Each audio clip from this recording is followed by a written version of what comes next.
آخ نه اینجا زندگی میکنی؟ بله.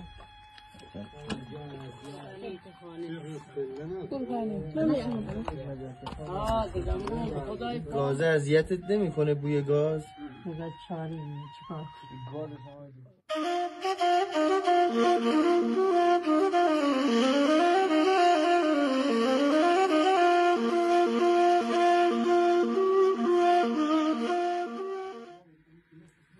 کل خونه همینه دیگه درسته؟ بله اینجا دیگه. تو پشت چیزی نیست نه؟ نه هیچی نه. کل خونه همین. اون تاق اونجا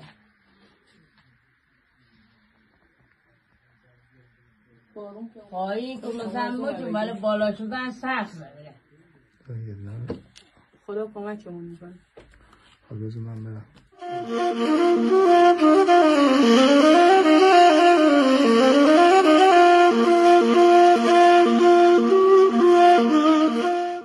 نه خوبی چی دارم که به ایستن زندگی منه.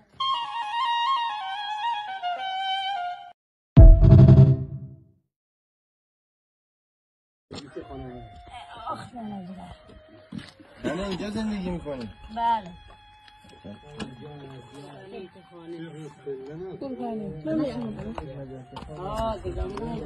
گاز اذیتت نمیکنه بوی گاز؟ بگه چاری چیکار